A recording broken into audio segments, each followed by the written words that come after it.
Selamat siang, terima kasih atas kesempatan yang diberikan.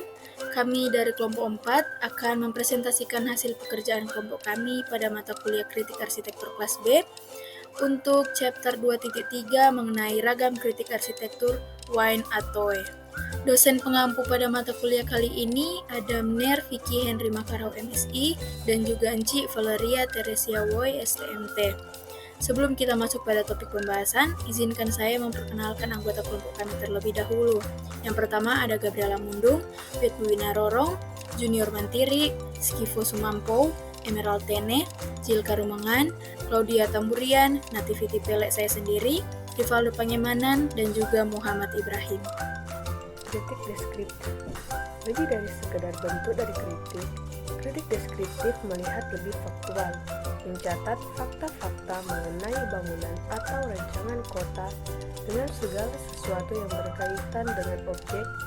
Asumsinya ialah, jika kita mengetahui apa yang sebenarnya terjadi atau apa sebenarnya permasalahannya, kita akan dapat mulai untuk mengerti.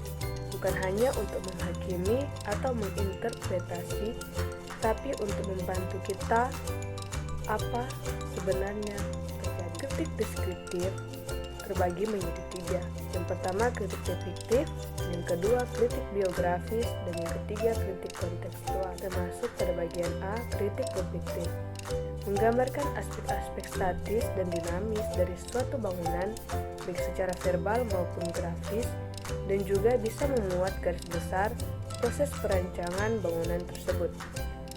Dalam kritik depiktif, bangunan menjadi objek amatan secara sederhana dan tidak perlu dipersoalkan benar atau salahnya. Kritikus depiktif berperan sebagai reporter yang objektif yang memiliki kepekaan dalam hal mendetail. Kritikus depiktif akan kembali pada objek yang diamati dan menghindari penggunaan metafora dalam penjelasan. Kritik depiktif dapat dibedakan atas kritik aspek statis, kritik aspek dinamis, dan kritik aspek pelaksanaan. Yang pertama, kritik aspek statis. Kritik ini fokus pada bagian bentuk, material, serta tekstur. Kritik depiktif pada sebuah bangunan jarang digunakan karena tidak menciptakan sesuatu yang kontroversial dan dikarenakan cara membawakan verbal mengenai fenomena fisik jarang provokatif dan seduktif untuk menahan keinginan pembaca untuk tetap memperhatikan. Fotografi paling sering digunakan ketika ketelitian dalam penggambaran bahan bangunan diinginkan. Berikut adalah contoh dari kritik depiktif aspek statis antara lain Dena yang berpola geometri segi 8 mencerminkan corak Islami, simbol kesatuan, harmoni, stabilitas, dan rasionalitas yang merupakan prinsip dalam Islam. Berbagai buku panduan sebagai bentuk kritik depiktif yang lebih superficial dan lebih kurang mendetail dari penggambaran suatu objek. Buku panduan yang paling ekstensif sebagai bentuk kritisasi depiktif arsitektural adalah seri The Building of England, edit dan sebagian besar isinya ditulis oleh Nicolaus Pevner. Selain media verbal, media grafis digunakan dalam kritik depiktif karena memberikan banyak informasi tentang bangunan. Selain itu juga media yang tepat untuk merekam dan disampaikan dalam bentuk non-verbal. Media grafis berupa yaitu pertama diagram menjelaskan bagaimana bagian-bagian dari bangunan dikombinasikan dengan yang lain. Yang kedua yaitu fotografi. Media grafis yang paling konkret performanya sehingga dianggap paling informatif ketimbang media grafis lainnya. Penggambaran yang komprehensif dari suatu bangunan tidak hanya membutuhkan satu media saja, tapi berbagai media yang berbeda, termasuk foto, diagram, pengukuran, dan deskripsi verbal. Kritik ini sebenarnya adalah kritik historis yang wilayahnya dipersempit, yaitu khusus pada riwayat hidup pengarang beserta karyanya. Tugasnya adalah menentukan hubungan yang signifikan antara pengarang dan asal-usul karyanya, kekuatan yang mendorong atau tujuan konkret karya tersebut. Yang kedua, kritik aspek dinamis.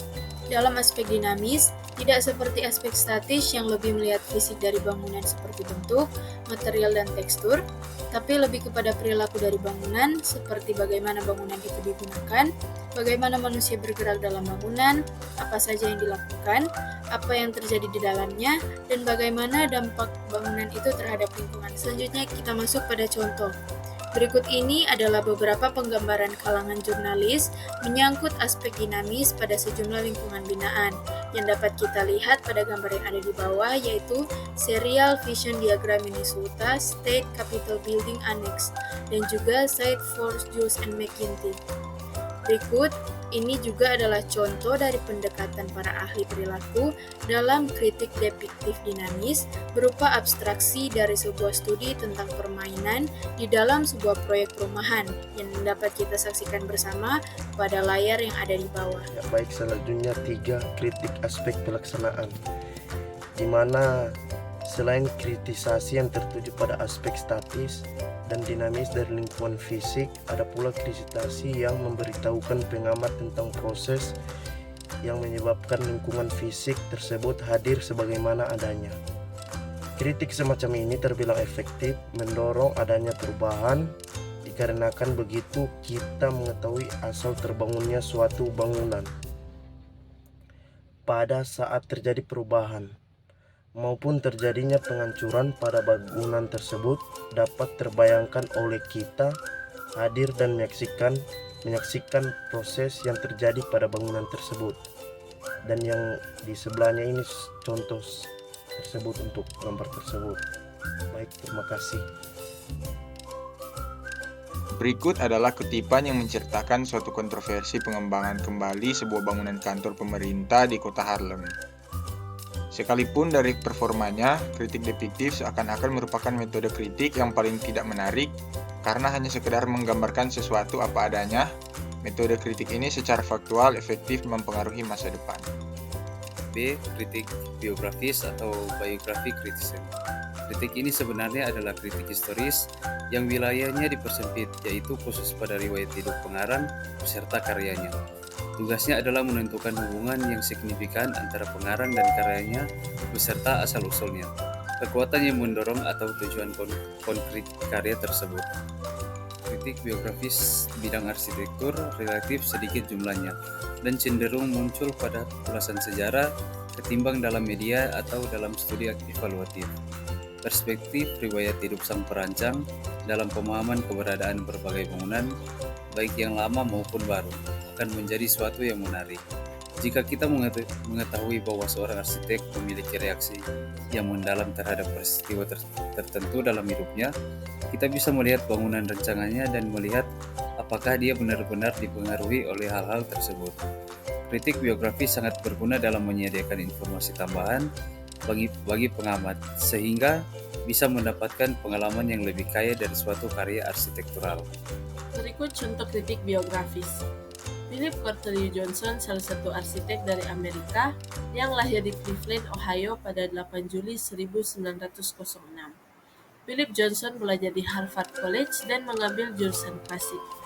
Pada tahun 1927, Philip diperkenalkan pada gerakan modern dalam arsitektur melalui tulisan-tulisan Henry Russell Hitchcock. Philip Johnson juga bekerja sebagai kritikus, penulis, sejarawan, dan seorang direktur museum. Beberapa karya arsitektur modern buatannya yaitu Glass House, 550 Madison Avenue, dan Seagram Building. Ia dianugerahi American Institute of Architects Gold Medal dan pada tahun 1979 penghargaan Pritzker pertama. Memilah dan merangkai pola-pola pengaruh masa lampau terhadap tindakan-tindakan sesudahnya atau saat sekarang adalah teknik dari kritik biografi yang mengasumsikan kepastian dari suatu karya seni. Sudut pandang ini disebut dengan istilah personal history, di mana nilai-nilai yang dipelajari pada masa muda atau peristiwa-peristiwa spesifik selama perkembangan personal akan dilihat sebagai hal yang mempengaruhi karya-karya seseorang dalam masa hidupnya sesudah itu. Pendekatan lain dari biografi adalah kompendium fakta-fakta tentang peristiwa-peristiwa dalam suatu kehidupan. Dalam bentuknya yang paling murni, kritik biografi sendiri tidak mengizinkan adanya pengambilan kesimpulan.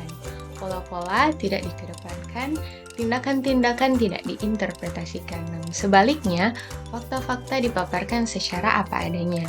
Dalam pendekatan ketiga, sang arsitek dilihat sebagai seorang rekonsiliator dari beragam kekuatan yang ada di dunianya, di mana arsitek bukanlah produk, tapi seorang pengubah atau transformer. sebuah mekanisme yang mengakibatkan sejarah berubah. Pendekatan keempat mirip dengan kritik afektif, di mana kritikus memanfaatkan metafora untuk memberikan interpretasi tentang seorang arsitek dan perannya. Dalam hal ini, terdapat sebuah elemen pengkomposisian, pengaturan fakta-fakta untuk mendukung metafora yang digunakan. Para penulis biografi menawarkan sudut pandang interpretatif dengan berbagai alasan. Yang pertama, fakta-fakta telanjang, suatu kehidupan pada dasarnya tidaklah menarik. Diperlukan identifikasi terhadap pola-pola motivasi dan kompulsi tertentu yang menjalin fakta-fakta sedemikian rupa untuk memancing ketertarikan pembaca. Selanjutnya, interpretasi akan membuat suatu cerita kehidupan yang mudah untuk diingat. Interpretasi menjadi sebuah mekanisme rekoleksi untuk memperoleh suatu cara pandang terhadap seseorang. Dan yang terakhir ialah interpretasi memungkinkan penulis untuk menggunakan kehidupan seseorang untuk mengusung suatu cara pandang tentang sistem nilai. Kritik kontekstual.